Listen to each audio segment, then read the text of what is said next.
नमस्कार। हाल ही में युवाओं में हार्ट अटैक के बढ़ते मामलों को लेकर कई तरह की बातें सामने आ रही थीं, जिसमें कोविड वैक्सीन को भी एक संभावित कारण माना जा रहा था। इसी संबंध में Indian council of medical research यानी ICMR ने बुधवार 2 जुलाई को एक बड़ा दावा किया। ICMR ने कहा कि युवाओं में हार्ट अटैक के मामलों में वृद्धि के लिए कोविड वैक्सीन जिम्मेदार नहीं है। इस महत्वपूर्ण बयान के अगले ही दिन दिल्ली एम्स के डॉक्टरों ने इस विषय पर और विस्तार से जानकारी दी। डॉक्टरों ने बताया कि इस मुद्दे पर एक गहन स्टडी की गई थी और इस स्टडी में कोविड वैक्सीन और जानलेवा हार्ट अटैक के बीच कोई स्पष्ट संबंध नहीं पाया गया। इसका सीधा मतलब यह है कि ये कहना बिल्कुल भी सही नहीं होगा कि कोविड वैक्सीन लगवाने वाले युवाओं को अचानक हार्ट अटैक आ रहे हैं और इससे उनकी जान जा रही है।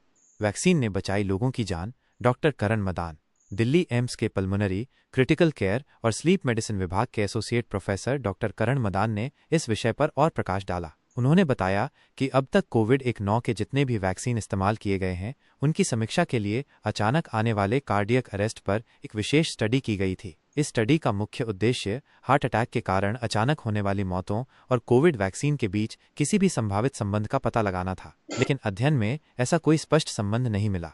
डॉक्टर मदान ने यह भी जोर देकर कहा कि कोविड वैक्सीन बेहद प्रभावी साबित हुए हैं। उन्होंने बताया कि इन वैक्सीनों ने कोरोना वायरस से होने वाली मौतों को कम करने में एक बहुत ही महत्वपूर्ण भूमिका निभाई है। डॉक्टर मदान के अनुसार किसी भी महामारी के दौरान वैक्सीन ही जीवन बचाने का एकमात्र संभव उपाय होते हैं और इनसे कई तरह के महत्वपूर्ण फायदे मिलते हैं। उन्होंने स्पष्ट रूप से कहा, कोविड वैक्सीन प्रभावी थे और उन्होंने मृत्यु दर को कम करने में महत्वपूर्ण भूमिका निभाई। महामारी के दौरान जीवन बचाने के लिए वैक्सीन ही एकमात्र संभव उपाय है। बड़ी संख्या में लोगों को वैक्सीन दी गई और उन्होंने अत्यधिक मृत्यु दर को रोकने में अहम योगदान दिया। वैक्सीन के कई फायदे हैं।